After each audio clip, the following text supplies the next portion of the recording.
Jangan lupa subscribe di YouTube channel Metro TV News dan juga nyalakan notifikasinya.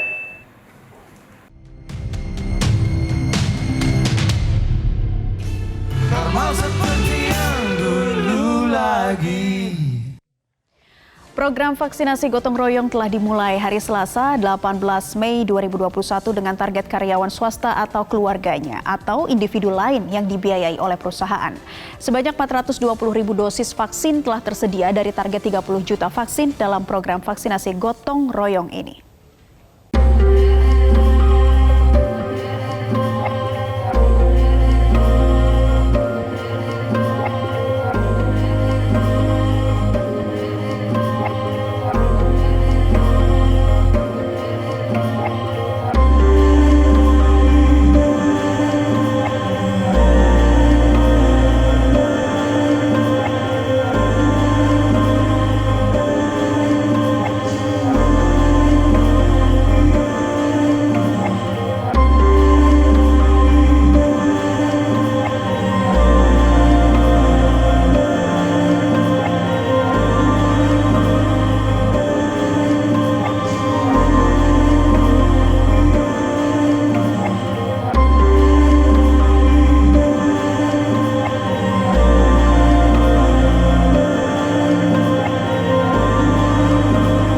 Lebih dari 22.000 perusahaan telah mendaftar dalam program vaksinasi gotong royong dan 19 perusahaan di Jabodetabek sudah memulai vaksinasi.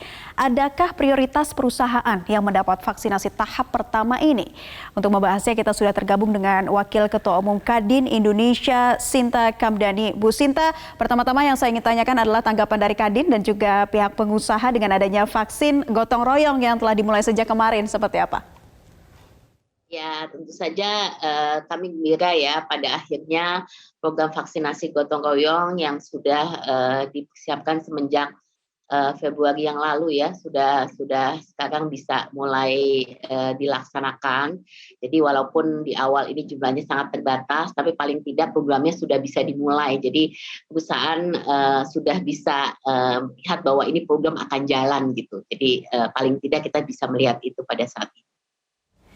Ya, Bu Sinta sebagai koordinator yang menentukan perusahaan-perusahaan yang mendapatkan vaksin, adakah misalnya semacam prioritas perusahaan mana yang mendapatkan vaksin terlebih dahulu atau mekanismenya seperti apa sih, Bu?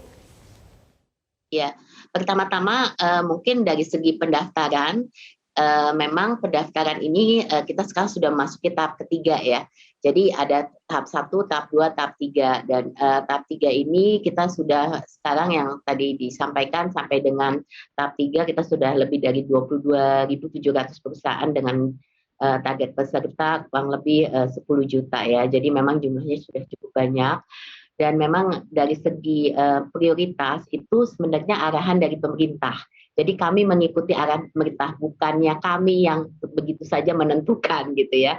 Pertama adalah berdasarkan pendaftaran, jadi mereka harus daftar. Tentu saja kedua arahan pemerintah di awal ini adalah industri manufaktur daerah Jabodetabek. Jadi yang memang zona merah Jabodetabek, kemudian industri manufaktur itu menjadi prioritas. Makanya kemarin kami sudah melaunch ya, jadi merencanakan yang awal di pabrik Unilever di Jababeka untuk program vaksinasi gotong royong. Nah, selain itu juga tentu saja prioritas diberikan kepada usaha kecil menengah ya yang mendaftar karena ada juga Mbak yang mendaftar di Kadin dan itu melalui sentra vaksinasi gotong royong Kadin tadi pagi sudah diinikan juga dikunjungi oleh Menteri BUMN, ada di Spak Taman Ria Senayan. Nah itu khusus untuk yang kecil menengah. Jadi itu saat ini mungkin prioritasnya seperti itu. Kami di alokasi pertama kan hanya mendapatkan untuk perusahaan swasta itu badan usaha swasta ya itu sekitar 330.000 vaksin. Jadi sangat terbatas dan itu 2 kali vaksin berarti cuma bisa 165.000 peserta. Sangat-sangat terbatas. Sehingga alokasi perusahaan juga pada tahap awal ini mungkin belum bisa maksimal. Ya, Bu Sita, sejumlah perusahaan yang sudah menjalani vaksinasi kemarin, apakah ada semacam evaluasinya dari Kadin seperti apa terkait dengan prioritas-prioritas tadi yang tentunya sudah diterapkan oleh pemerintah sebelumnya? Ya, jadi tentu saja nanti itu kan data itu harus ada dari pemerintah kenapa mereka memprioritaskan seperti sektor apa dan bagaimana. Jadi mungkin ini perlu saya sampaikan di sini bahwa memang vaksinasi gotong royong ini kan vaksin yang berbayar ya, yang dibayar oleh perusahaan untuk diberikan kepada pekerja, karyawan maupun keluarga karyawannya. Nah, selain itu program vaksinasi gratis kan tetap jalan. Jadi memang tidak semua perusahaan memiliki kemampuan karena kami tahu dengan adanya COVID ini kan banyak yang terdampak gitu. Jadi tidak semua bisa mengikuti program vaksinasi gotong royong. Makanya ini adalah voluntary, jadi sebuah opsi gitu, jadi bukan mandatori, sehingga yang mungkin tidak memiliki kemampuan bisa tetap mengikuti program vaksinasi gratis yang memang juga sudah dilaksanakan. Jadi kalau kita lihat di prioritas vaksinasi gratis itu kan juga ada tahapan-tahapannya dan termasuk pelayan publik untuk berbagai sektor seperti yang terdampak seperti hotel, retail, juga mungkin dari transportasi itu juga sudah ada yang mendapatkan di program vaksinasi gratis gitu. Jadi memang di sini prioritas industri manufaktur yang mungkin saat ini juga belum sama sekali belum terjangkau. Nah ini kita mulai di program vaksinasi gotong. Iya, untuk manufaktur ya. Bu Sinta, dampak yang tentunya sangat diharapkan dengan adanya vaksinasi gotong royong ini bagi perkembangan dunia usaha seperti apa, Bu? Maaf, saya tidak dengar. Maaf, apa? Iya, dampak atau efek yang tentunya nanti akan diharapkan dari adanya vaksinasi gotong royong, khususnya bagi perkembangan dunia usaha seperti apa?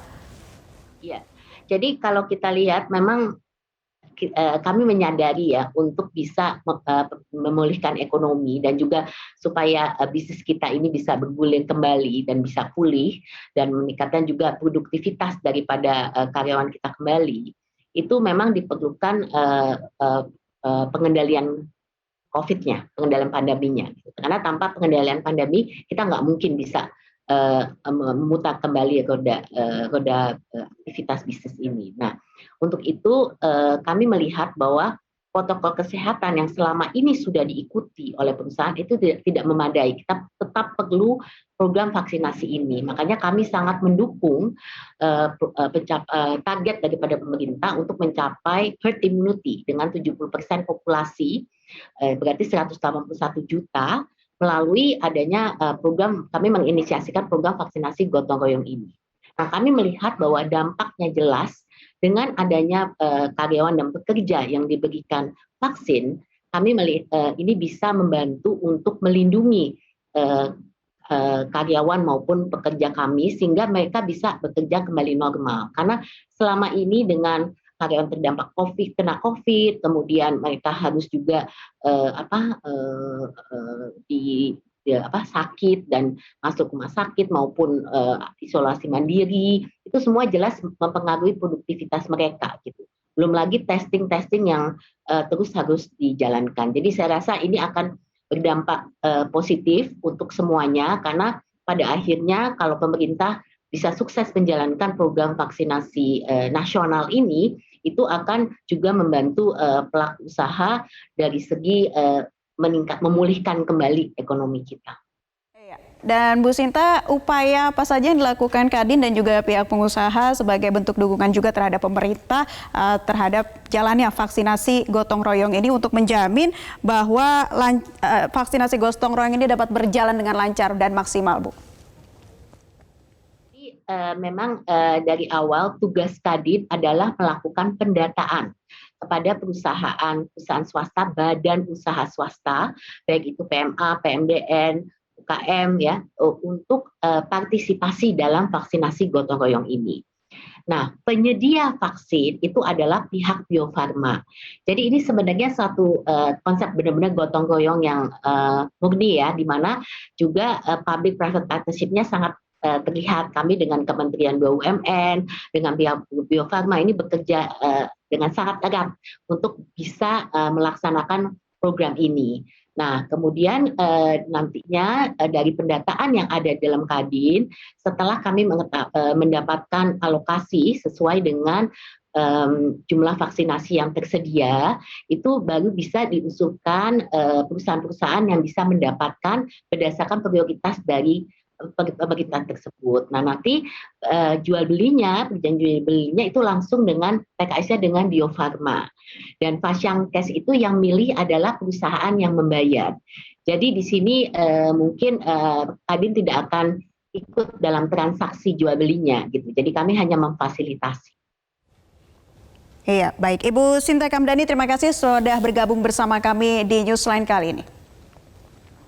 Pemirsa, kirimkan video kegiatan Anda di tengah pandemi ke email vaksinuntukindonesia@metrotvnews.com. Video yang terpilih akan kami tayangkan dalam program Vaksin untuk Indonesia yang akan tayang setiap hari Jumat pukul 20.05 waktu Indonesia Barat. Bersama kita lawan COVID-19 dengan vaksin untuk Indonesia. Normal seperti yang dulu lagi.